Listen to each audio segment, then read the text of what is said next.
Director's Viewpoint, Bernard Cylich smear campaign. Reading a board member's viewpoint in last week's Co-op City Times 12/7/24 reminds me of a joke I heard years ago. A defendant standing before a judge is grilled, "When have you stopped beating your wife?"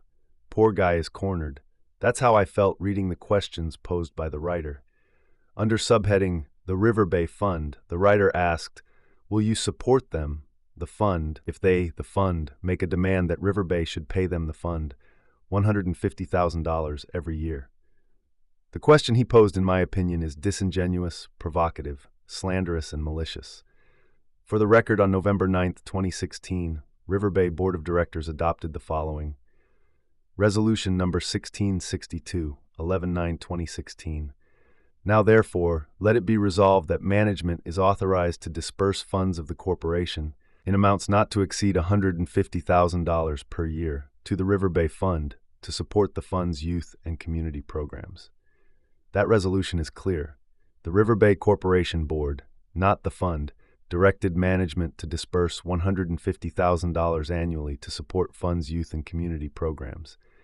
The author implied, wrongfully, that the fund had authority to dictate to River Bay to do disperse to itself. The fund has no such authority. River Bay monies dispersed to the fund had enabled it to fund and sponsor an array of programs enriching the lives of our cooperators throughout the years. Among them was the July fireworks, skate nights, Tunes on Tuesday, Wicked Wednesday, student music scholarships for Renaissance music lessons, food banks, health fairs, financial assistance to community organizations, basketball clinics, spelling bees, Spanish heritage programs, as well as Kwanzaa celebration, even community Christmas tree lighting, etc. These events enriched the lives of cooperators.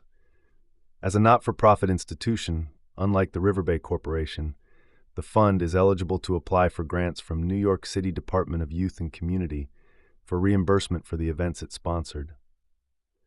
In the past, the fund was also successful in obtaining $1 million from New York State Energy Research and Development Authority to replace inefficient lights in our garages with more efficient and brighter ones. In addition, note must be made that the writer ignored the programs that the fund brought to Co-op City. In my opinion, the writer's question subtly instead suggested that the River Bays donated $150,000 to the fund was for self-serving purposes.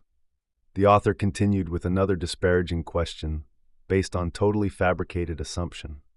Will you support them, the fund, if they say that River Bay cannot see their books or how they've spent their over $150,000?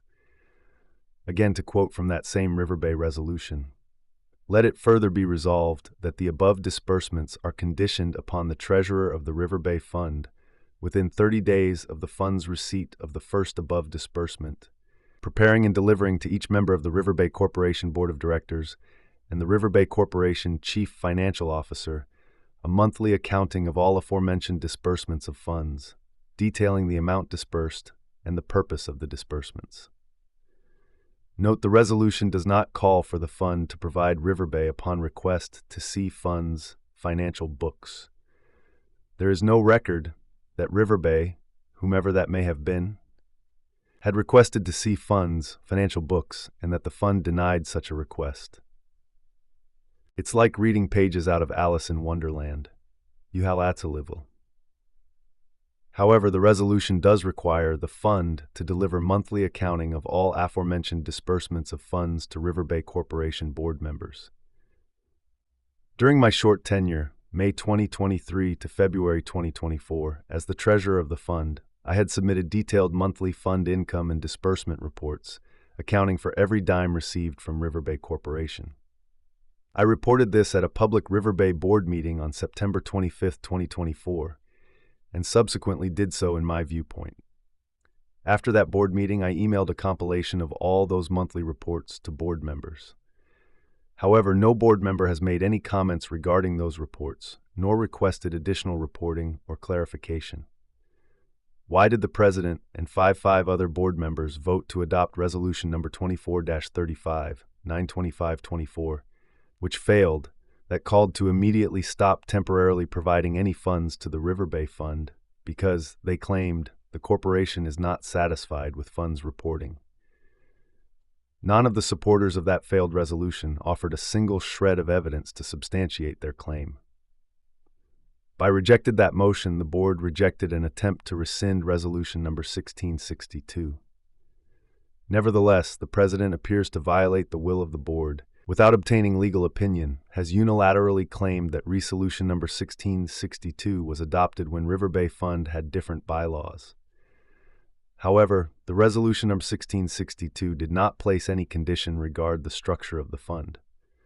Therefore, it is my opinion the President's refusing to implement Resolution 1662, stopping signing any disbursements checks to the fund, ordering management to end its cooperation with the fund, ordering Jeff Buss's firm to stop providing pro bono service to the fund, ordering board members to resign from the fund is not legally supported. Why? Is it a political vendetta? I don't know. But I do know these precipitous unilateral actions may have severe consequences. It may deny offering our cooperators rich cultural, sports, health, and educational programs, and may deny financially help for community organizations and as well as scholarships for music students. Furthermore, I believe it will splinter our community and weaken our unity, which we will need desperately facing a new president who has voiced the will undermine our democracy and cut back on hard-won benefits. We must do better. We must keep our eyes on the prize. Wishing all a happy Hanukkah, Christmas, Kwanzaa, Felix Navidad, and a healthy, peaceful New Year.